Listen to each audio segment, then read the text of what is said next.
You the other day were very mean on Twitter. You gave Mike McGlinchey the name Mike McMuffin, and it's now my favorite Mike McGlinchey nickname. So my question to you is, why do you hate Mike McMuffin so much?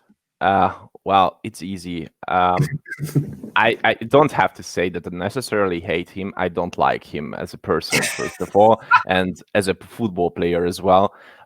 Well, you can earn other people's hate by just being a bad guy on the football field, by just doing some cheap shots on the football field. But or you can be a great trash talker like Richard Sherman was when he was a Seahawks player.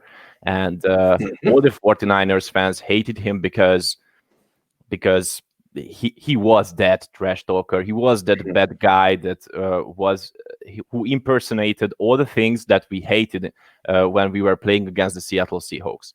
Yes. That's easy to hate those kind of guys, but you can easily forget that hate when he changes a team, when he gets into your team and acting like Richard Sherman is acting right now, because he's right now a grown-up man, and I just see a veteran who is trying to help the other people around him. But with Mike McGlinchey, well, I wouldn't hate him. I would just say that, okay, he is not so decent player. Tomlinson isn't a good player as well, but I never say anything against him during the season. But Mike McGlinchey just openly attacked everyone who made some critics against him and said that I'm still here. I don't believe those armchair QBs. And after that, it's so easy to find those little mistakes. Yep.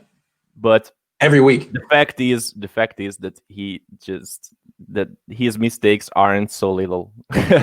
Those are big mistakes. Those are crucial mistakes. And I think that he made a war, a social media war, by that tweet. And he lost that in that very moment when he made that. And the I'm still here. The I'm still here thing is like his famous last words. He doesn't say. I don't think he's tweeted since then. Nope. I don't think he's tweeted, and he shouldn't. He shouldn't, I think. And why McMuffin? Because that was the first thing which came into my mind, and it sounded great, I think. It's great. It's really good. What bothers me about Mike McGlinchey is he's a captain, and he couldn't even get. So a captain is supposed to be holding everyone else accountable. Like, you got your stuff on lock. You're a pro, and you're going to show everyone else how to be a pro. He's not a pro. He came into this season underweight. He's like 30 pounds underweight. He looks like a tight end. So who is he to be a captain? I mean, he let the team down because not just by being jerk, not physically fit to play the season, but to not be, in a position to tell other people how to fill the leadership void left by Joe Staley. He was supposed to do that. He didn't do that. So that's part of the reason. And then he has the nerve, like during games, to yell at Colton McKivitz when Colton McKivitz will miss a block during a play. I've seen him twice where the ball's rolling around on the ground and he turns around and yells at one of his teammates instead of trying to get the ball.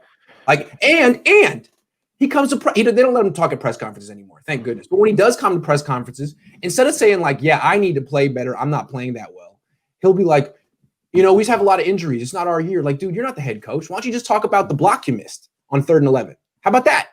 So that's all the reasons I don't really care for Mike McGlinchey this season. I think there are those types of players that everyone hates when he's playing for a team, because these players have a toxic aura, which is something that Mike McGlinchey has right now, I think, in this team. And that's why we talked about that 2 weeks ago. I will still say that I would cut Mike McGlinchey after this season. I would easily cut him. And that's because he's so toxic, and you can watch that toxicity while he is playing American football. We can, as you mentioned before, you can see that when you just watch the game tapes. Yes. Yeah. I mean, that's fair. I do think he's been toxic this year. He doesn't look like a guy who wants to play football. Every single snap, even if he doesn't give up a sack or a hit, he gets driven back into the pocket and the pocket collapses. He doesn't fight back. He's just kind of standing on the field, blending in and getting thrown around. And if it were high school and the guy was playing like that, I think the coach would have to go up to him and be like, son, do you want to play football or are you just being told to play because you're 6'8"? What's going on, man? Because what I'm watching is a guy who's getting ran over and not fighting back. This is a fighting game. Do you want to fight? Yeah. I don't see it. I don't see it. And just because, I mean, he was acceptable the last couple of years doesn't mean he's acceptable now. If you watch his film now, it's not acceptable. And it's not, he really can't blame anyone besides himself. There are certain snaps where maybe Colton McKivitz didn't help him on a double team block. A lot of the time it's just him. So Mike McMuffin, eat some McMuffins. They're good. Yeah. I really like McMuffins. I wouldn't go and get a whole lot like a double quarter pounder with cheese because that's a lot of McDonald's meat. You know what I'm saying? But a McMuffin, I think, is nothing wrong with that. I mean, why is that unhealthy? It's two little English muffins and a piece of cheese. I think it's fine. I get those. Yeah, that's great. I think because, but I saw an interesting question because Kevin Wang asked you to say my first name, please. Oh, you say your first name. I can't. Well, I'm Botond Sziraki. Sziraki. Yep. Sounds great. You did a great job. Sziraki. Thanks.